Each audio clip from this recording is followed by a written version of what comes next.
Mais uma entrevista do Projeto 230, desta vez com Paulo Porto Fernandes, deputado do PS. Muito bem-vindo. Muito obrigado, muito prazer estar aqui convosco. E começando já a falar de uma grande particularidade que tem, é orgulhosamente o primeiro deputado luso-brasileiro. Além de ser um orgulho, também sente que é uma grande responsabilidade? Exatamente. Por ser o primeiro, sendo talvez a porta aberta para que essas pessoas, outros luso-brasileiros também concorram à Assembleia da República, que seja, eu procuro ser também um exemplo de trabalho desenvolvido na Assembleia da República em prol da nossa diáspora, da imigração não só do Brasil, mas também como todos os luso-descendentes espalhados pelo mundo, que isso abre um novo portal para que essas pessoas participem politicamente, participem da vida política de Portugal, mesmo estando longe de Portugal, fora do quadrilátero, né, que chamamos, mas que tenha essa participação ativa política e que isso possa fazer diferença para a nossa diáspora. E Portugal e o Brasil têm uma ligação inequívoca e são povos irmãos. O que é que sente que ainda há para desenvolver em termos das relações entre dois países? Porque efetivamente nós também temos uma comunidade brasileira muito grande em Portugal e uma comunidade portuguesa também significativa no Brasil. Eu acredito que tenha já muito para se fazer, porque o Brasil e Portugal eles sempre tiveram uma relação muito estreita, e o que eu percebo é que nos últimos anos essa relação não foi tão intensificada, tão dinamizada pelo que eu percebia quando estava no Brasil. E aqui também tem essa mesma impressão. Essa relação entre Brasil e Portugal poderia ser muito mais intensa, muito mais uma relação mesmo de parceria, uma relação que só agregaria para os dois países, e eu não vejo que essa proximidade aconteça como nós imaginamos. Um exemplo na parte cultural, na parte nós vemos também na parte jurídica, não existe tanto intercâmbio nessas áreas, né? Vejo na parte musical um exemplo. No Brasil pouco se ouve a música portuguesa, com exceção das nossas comunidades, onde as pessoas fazem questão de ouvir a música portuguesa, mas aqui já em Portugal não é verdade. Aqui a música brasileira é muito presente. Nós até ouvimos quase que diariamente músicas brasileiras, até músicas de cantores brasileiros que nós não conhecemos no Brasil. Então esse intercâmbio existe do lado de cá, mas não existe do lado de lá. Então tem várias áreas que eu penso que poderiam ser trabalhadas e que houvesse essa aproximação maior entre Brasil e Portugal. E também na área jurídica, da cooperação jurídica entre os dois países, tanto na área da prevenção de crimes, de branqueamento de capitais, enfim, eu acho que isso daí, não só nessa área, mas também na parte criminal, eu acho que poderia haver uma integração maior. Eu trabalhei muito tempo como voluntário no Consulado de Portugal em São Paulo, e eu percebia que às vezes um português que está fora e tem um problema com a justiça portuguesa, às vezes ele não tem o conhecimento de que tem esse problema. Às vezes ele até tinha algum problema aqui em Portugal, mas não teve a ciência que aquele problema virou um processo judicial, que virou um processo criminal, e que ele está sendo procurado em Portugal. Então nós tivemos vários casos de pessoas que recebiam carta rogatória através do consulado e que só tinham a ciência desse processo quando recebiam a nossa visita. Eu ia acompanhado do adido social, e nós participávamos dessa pessoa dessa questão jurídica, e a pessoa ficava totalmente surpreendida e também não sabia por onde caminhar para se defender, que também é uma questão que deve ser trabalhada, é uma das minhas preocupações, de que haja também a justiça para os cidadãos da diáspora, que haja o acesso à justiça para os cidadãos da diáspora, porque senão a justiça não é perfeita, né? não vai ocorrer para todos da mesma forma, né? E eu vejo que nessa ligação entre Brasil e Portugal, a cooperação deveria ser maior.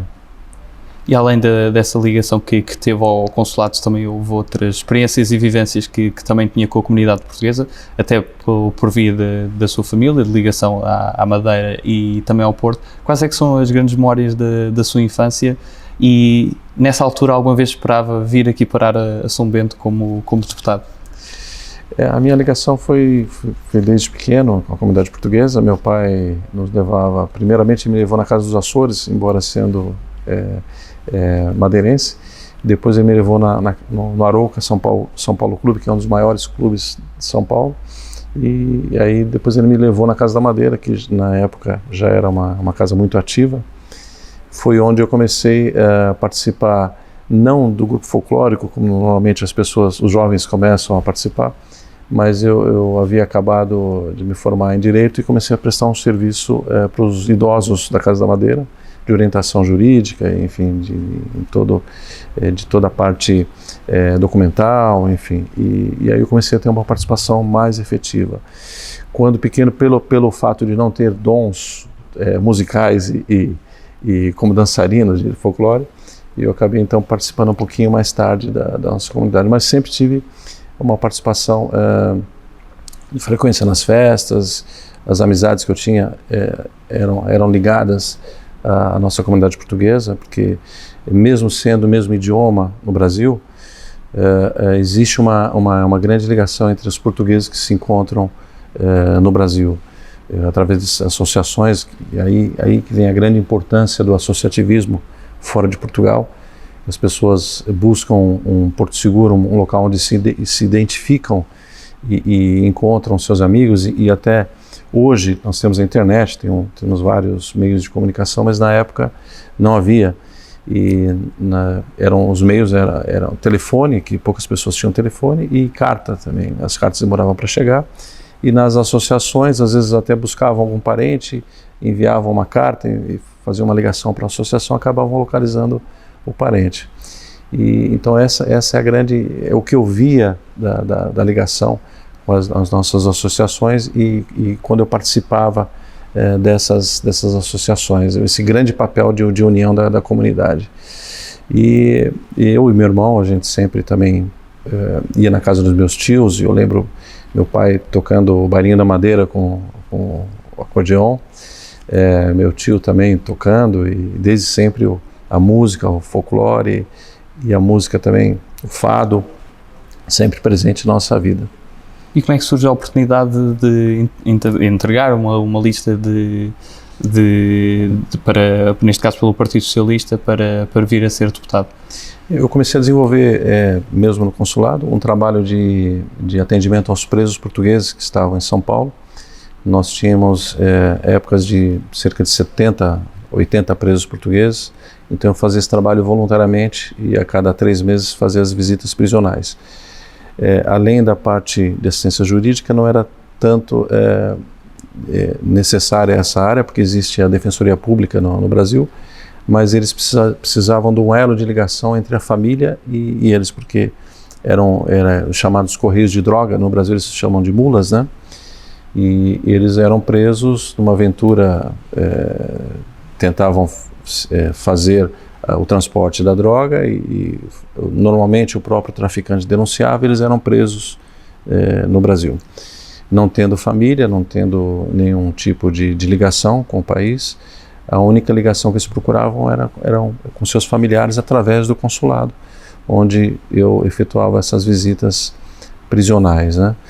E aí desde então comecei a fazer esse trabalho, e até muitos queriam até conversar e perguntar como é que estava Portugal, como é que estava o Benfica, o Sport, como é que estão as coisas, então, enfim, todo tipo de informação, e também buscar informação da sua família, dos filhos que deixaram cá, e a maioria, posso dizer com segurança absoluta, que eram réus primários, eram pessoas que normalmente tinham algum envolvimento com droga, eram às vezes até jovens, estavam fazendo universidade aqui em Portugal, e eram pegos nessa aventura que tem um caminho muito tortuoso, e acabava a gente acabava tendo que fazer esse papel dessa ligação.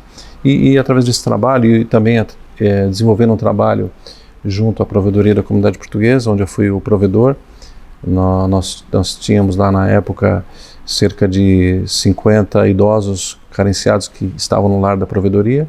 Eu fui durante 2 mandatos o provedor e em uma das visitas do José Luiz Carneiro, ele resolveu me convidar para participar, através do o presidente do PS, lá, o Rosmaninho, lá no Brasil, e eles perguntaram se eu gostaria de compor a lista do PS e inicialmente eu consultei a família, e como meu filho, a minha esposa tinha acabado de ter meu filho do meio, eu não achei justo com ela sair para uma campanha política e deixar ela com uma criança pequena, um outro também adolescente, e isso daí eu acabei não aceitando na ocasião. E na segunda oportunidade, já na última legislatura, meu filho já era maior, a família já estava numa situação mais confortável em termos de todos já estavam na escola e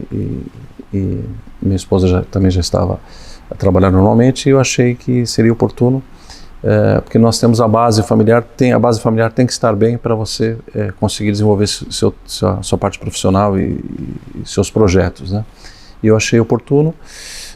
Também me achei preparado para trazer essa experiência da diáspora para cá, a vivência do lado de lá, para a parte legislativa, e acabou resultando que nós depois de 20 anos, conseguimos uma cadeira na Assembleia da República, e eu sendo o primeiro luso brasileiro a ocupar uma cadeira na Assembleia da República. Tudo isso foi um grande orgulho e também uma grande responsabilidade que eu encarei, porque espero servir de exemplo para que outras pessoas também sigam esse caminho, que haja participação política dos nossos cidadãos da diáspora, os luso-descendentes, enfim, e foi assim que houve esse meu caminho aqui até chegar aqui na Assembleia da República. E sendo eleito pelo Círculo fora da Europa, e Portugal tem uma comunidade, uma diáspora enorme em diferentes países por esse mundo fora e também fora da Europa, como é que se promove essa ligação de quem está longe do país em termos territoriais, mas que continua a sentir o país e que convém continuar ligado ao mesmo?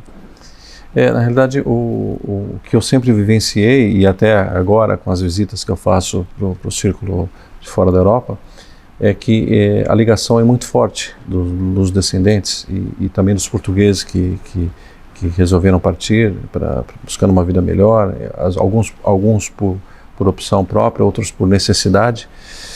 Essa ligação existe, é uma coisa, posso dizer até que é inexplicável, né? É uma ligação muito forte. Tem muitos netos, às vezes, de portugueses e eu percebo que tem mais ligação até do que os próprios portugueses que foram para lá e que se estabeleceram. Eles, por ter vivenciado na infância, ter convivido com a cultura portuguesa, isso daí deixou traços muito marcantes nessas pessoas e eles têm essa ligação.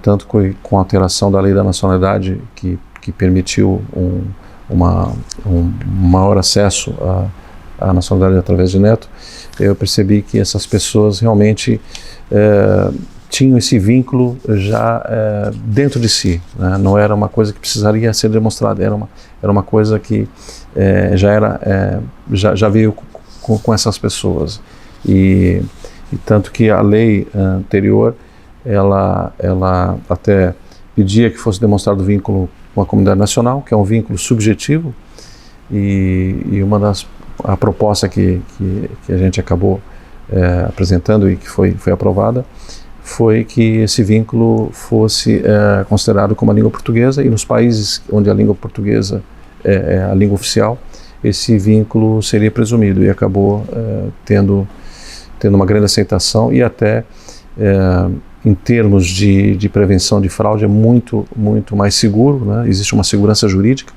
porque sabem que aquelas pessoas têm realmente uma ligação, e a ligação maior do que a língua portuguesa, além da ligação familiar, é uma das mais fortes que existe.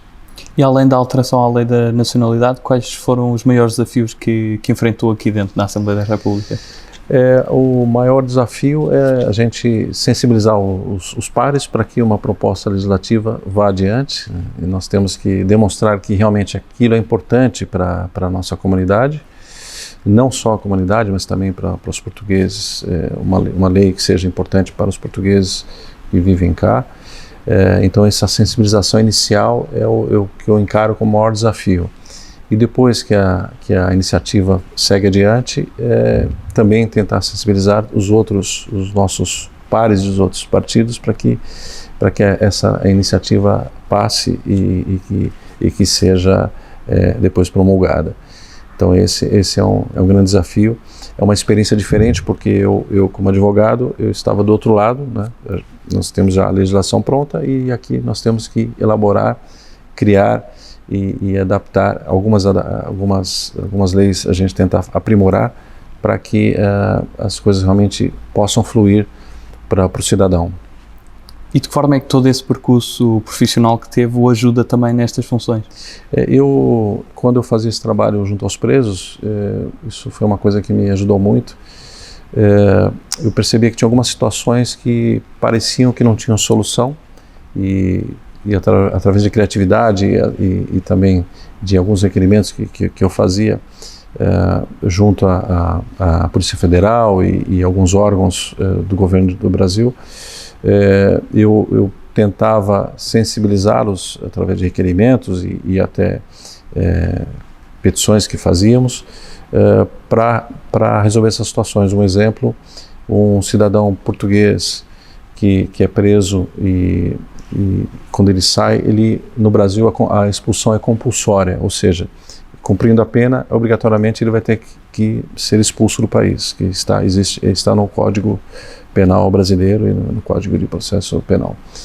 E isso daí causava um problema porque essa pessoa, até do momento da expulsão, do momento que ele é solto, que vai para o regime progride para o regime de liberdade, ele ficava mais ou menos cerca de 2 anos esperando essa expulsão, que é um processo administrativo, só que ele não podia trabalhar porque não tinha documentos.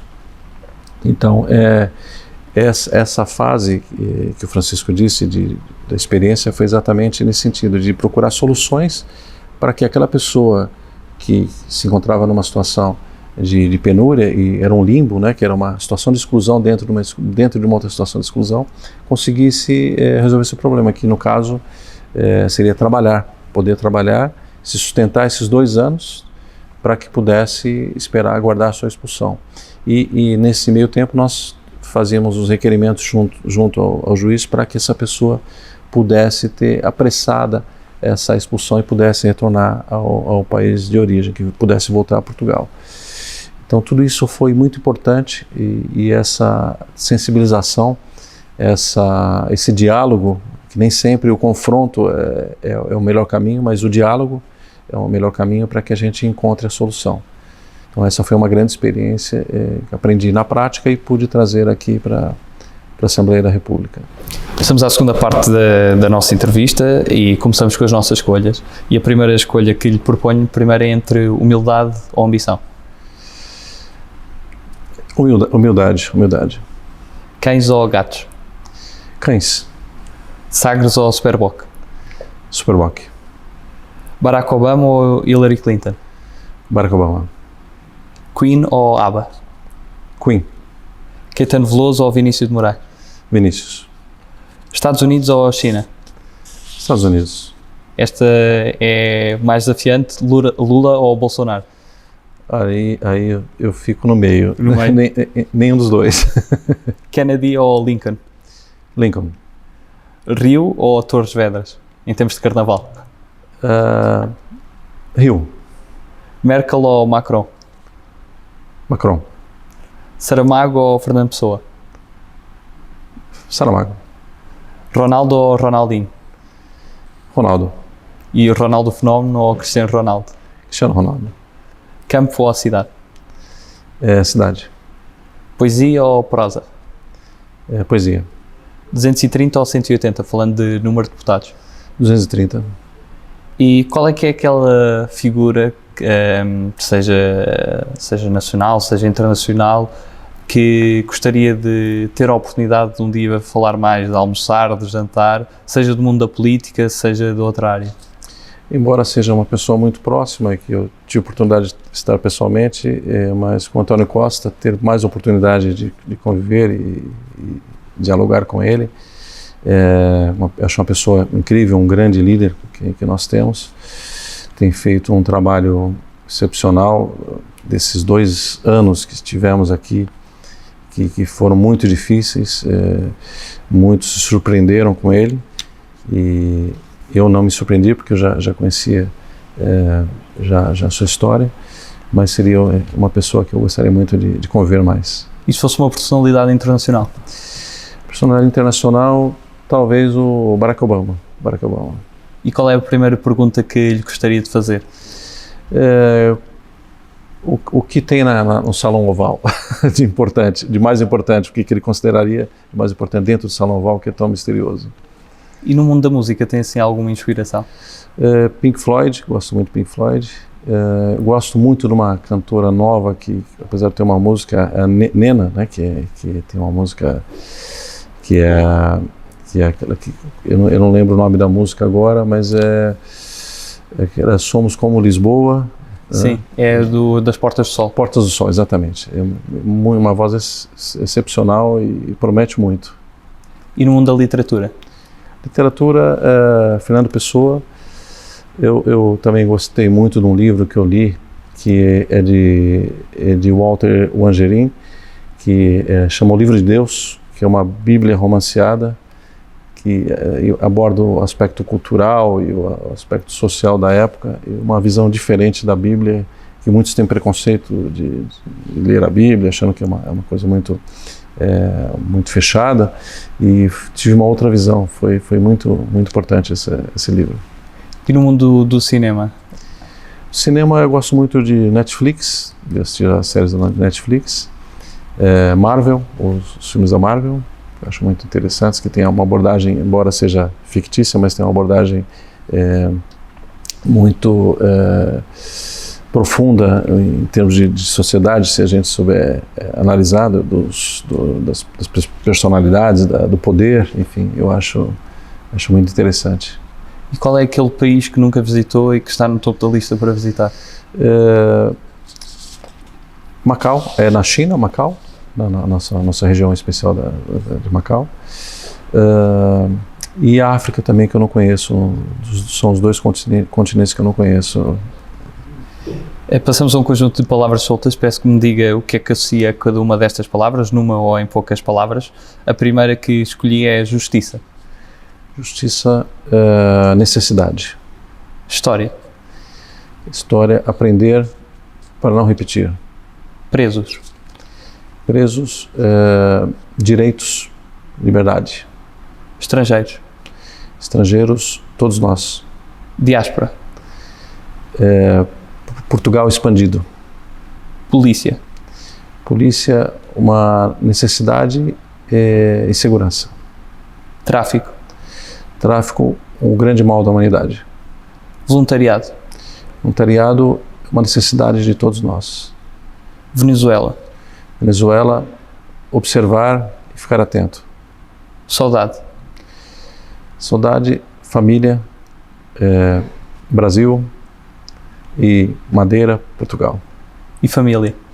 Família, filhos, mãe, pai e esposa, o todo, a família como um todo.